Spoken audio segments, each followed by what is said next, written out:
Hi, everybody. It's Jayne Rachael. You may recognize me from my other YouTube channel called Overcoming Together, which is about overcoming difficult, either chronic mental health or physical health conditions, sometimes that doctors know very little bit about. And it's a personal issue to me because I've had many of them in my life. But I've decided to create a separate website just on, or a separate YouTube channel just on maladaptive daydreaming, because that is an issue that I'm really hoping that we can all work together to get the mental health community to recognize. It's something that I've struggled with from young childhood, from before I can really remember, till somewhere in my mid to late 20s. There's a whole nother video on the YouTube channel explaining my story. So I just want to make this really brief on why I felt the need to do this particular YouTube channel. But unlike today, when I was a child or teenager, there was no internet. So I thought I was the only one in the world who was dealing with this maladaptive daydreaming. And I used to try to question my friends and see if they daydreamed. And everybody daydreams to some degree, but mine was so much more integrate with stories from favorite television shows, and I would spend hours creating plots, and by the time I was a teenager I felt it was really all consuming and exhausting to manage that and keeping up with the real world. But no one had any idea what I was talking about. Friends certainly didn't do anything similar. I actually, as a fairly young child, went through the entire DSM. That's the diagnosis manual that mental health professionals use to diagnose mental health disorders. And since my dad was a doctor and my mom was a therapist, that existed in their library. And I think around 12, I read through the whole thing and found no such thing as a daydreaming disorder. And then in college, I would study psychology databases. I was looking for like an addiction to daydreaming, an addiction to shows in your head, or daydreaming too much. And I came up with nothing over and over again. And I really had begun to think that there was no one on the world like me. Finally, in my mid 20s, I went to a doctor who had also never heard of a daydreaming disorder, but because of a family of history of OCD, put me on a medication called fluvoxamine, or Luvox for short, that is commonly prescribed for people with OCD.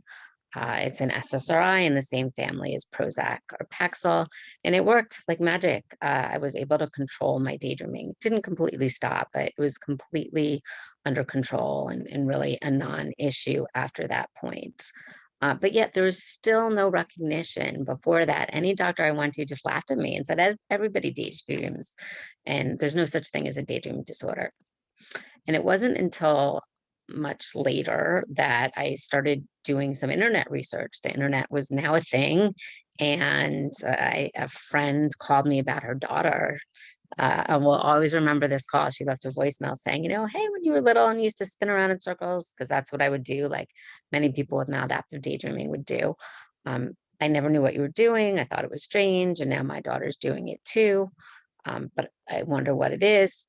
And she wasn't particularly worried about her daughter, and I don't think it was the same thing, but it got me curious. And I went to the internet, and for the first time ever, I saw people like me. It was on this obscure India parenting website.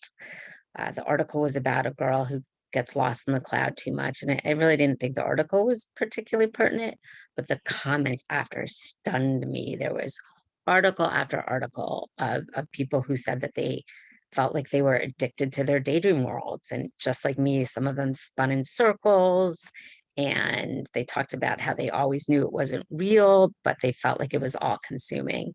So finally, I had found another daydreamer. And I immediately took it to my psychiatrist and asked him to write me up as a case study, which he did. So I was patient X, kind of the first person ever written up in a case study with a daydreaming disorder. I did hear through my psychiatrist, some researchers were like, oh my gosh, you should never medicate daydreaming. There's no such thing as a daydream disorder. But we also heard from many, many people who are like, oh my gosh, that sounds just like me.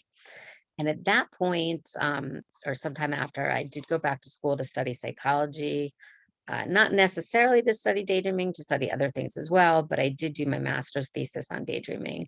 And I worked on a study with about 90 daydreamers who all sounded like they could have been a younger version of myself. And that was one of the first large scale studies that showed that daydreaming can be excessive. And then later, I worked with Dr. Eli Somer, who probably many of you know. He's the world's, I think, #1 leading expert on this issue. He coined the term maladaptive daydreaming, and I was honored to be able to work with him on 2 articles. And he continues to this day to write, work, research one study after another. And he is determined to get the mental health community to recognize this disorder, and so am I. Which brings me to the reason about why I wanted to create this YouTube channel. There are already now, unlike when I was a child or teenager, there was no such thing as the internet. There were no websites devoted to maladaptive daydreaming. Now there are many, many, many. You Google maladaptive daydreaming and you'll find, I think, hundreds of chat rooms.